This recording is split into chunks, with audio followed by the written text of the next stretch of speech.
제3지대에서 대선 후보를 낼 것으로 예상이 되고 그렇게 생각이 됐던 김종인 전 대표, 홍석현 전 회장과 함께 움직임이 조금 애매하게 유권자들을 마음을 흔들어놨었죠. 근데 지금요, 각각 다른 후보들을 지지하는 모습을 보이고 있습니다. 김종인, 홍석현, 정운찬. 자, 이 세 사람이 조찬 회동을 했다고 하는데 어떤 분위기였습니까? 이게 뭐 어떤 후보를 지지하겠다, 또 제3지대 세력을 마련하겠다, 이런 내용은 이미 완화가 된 거죠? 예, 그렇습니다. 다만 그 개별적으로 네. 홍석현 회장 같은 경우에는 네. 이게 중립적인 언론인으로서의 어떤 중립적인 위치를 충분히 이제 얘기하면서 네. 그러면서도 이제 문재인 후보에 대해서 조금 더 긍정적인 말을 좀 했고요.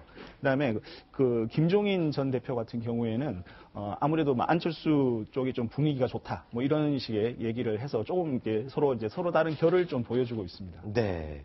홍석현 전 회장이 언론 인터뷰에서 아주 의미심장한 말을 했습니다. 이런 말을 했습니다. 내 느낌으로는 문재인 후보가 될 가능성이 높다.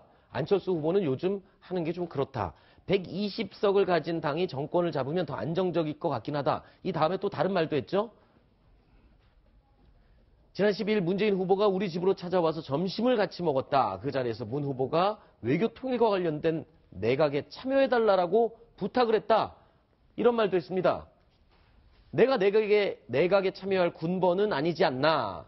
그러니까 내가 장관 같은 거를 해야 될 그런 입장은 아니지 않냐라는 말이겠죠. 평양 미국 특사 제안이 온다면 도와줄 수 있다. 이렇게 얘기를 했습니다. 자, 일단 문재인 후보가 당선될 것이라고 의미를 부여하는 것 같습니다. 좀 안타까운 게요. 좀 그렇습니다. 지금 홍석현 회장께서 뭐 대선 출마 선언을 하진 않으셨지만 네. 대선에 그러니까 그 회장직을 그만두면서 대선에 어느 정도 이제 발을 들이면서 했던 얘기가 어쨌든 대한민국이 큰 위기다. 네. 지금 중진국이 함정에 빠지고 있다. 따라서 이제 김종인, 정운찬을 만나서 정운찬 전 총리 등을 만나서 통합정부, 다시 얘기해서 특정한 세력이 아니라 다 같이 모여서 이 위기를 극복하지 않으면 우리나라는 더 이상 발전할 수 없다. 네. 이게 이제 세 분이 모였던 첫 번째 이유 아니겠습니까? 네. 근데 이제 결국 이제 각자 도생의 길로 가는데 그 와중에서 이제 한 분은 뭐 문재인 전 후보 쪽으로 지지를 표명하고 한 분은 뭐 안철수 후보가 낫다 이렇게 얘기하는 것 자체가 오히려 그분들이 주장했던 통합정부와는 거꾸로 가고 있다. 네. 오히려 특정 후보들 쪽으로 가는 것 자체가 저분들의 역할과는 저분들이 기대했던 저분들에게 그러니까 국민들이 기대했던 역할과는 거꾸로 가고 있다 이래서 안타까운 생각이 듭니다. 네. 홍석현 전 회장이 문재인 후보 쪽으로 합류를 할 가능성도 있나요? 어떻게 보십니까? 글쎄요, 뭐 그건 홍석현 전 회장의 네. 개인적인 선택인데. 네. 글쎄요, 저는 사실은 홍석현 회장이 지금 이 타이밍에 저 얘기를 하는 의도가 무엇인지 저는 개인적으로 궁금합니다. 네. 아마 문재인 후보가 될 느낌이 뭐 있다, 그거 뭐 개인적으로 어떻게 판단할 수 있는 건 누구나 할 수 있는 거고, 여기 있는 사람들도 할 수 있는 거 아니겠습니까? 네. 문재인 후보든 안철수 후보는. 근데 문제는 그 다음에 문재인 후보가 이제 회동 사실을 공개했다라는 것이죠. 네. 사실 저거는 공개하면 안 되는 거죠. 왜냐? 그렇죠.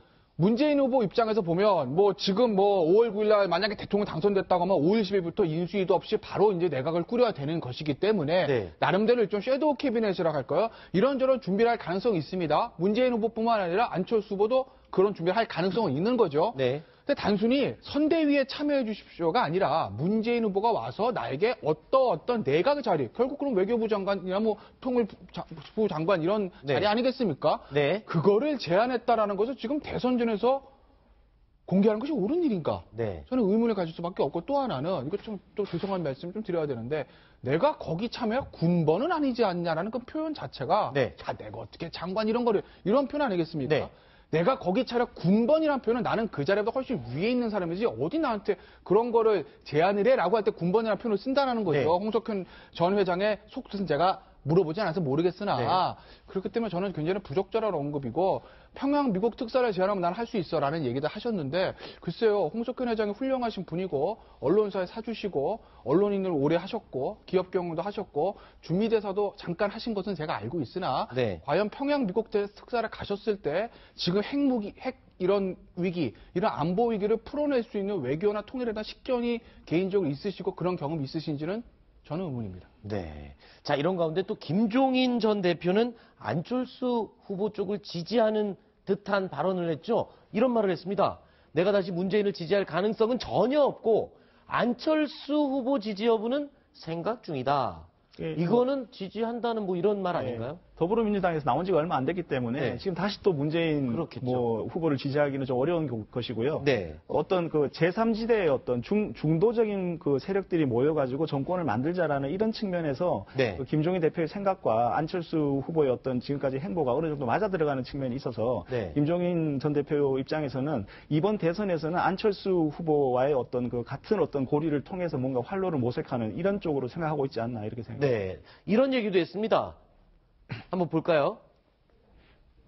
이 다른 말. 요즘 안철수 쪽에서 나한테 이 사람 저 사람이 와서 도와달라고 하는데 안철수 본인이 직접 이야기를 하지. 자, 이 부분이 중요한 것 같습니다. 안철수 본인이 직접 이야기를 하지 않고서는 나는 지지 선언 못한다. 그러면서 또 이런 말도 이어갔습니다. 이번 대선은 대구 경북의 전략적인 선택이 좌우할 것이다. 그래서 안철수에게 유리하다. 이 말은 곧 김종인 전 대표는 안철수 후보의 당선을 생각하는 것 같습니다. 홍준표는 10% 이하로 망하고 유승민은 끝까지는 못 간다. TK 사람들은 문재인이 떨어져야 자기들이 다시 소생할 수 있다고 보고 전략적인 투표를 할 것이다. 이런 얘기를 했습니다. 자, 앞부분에요.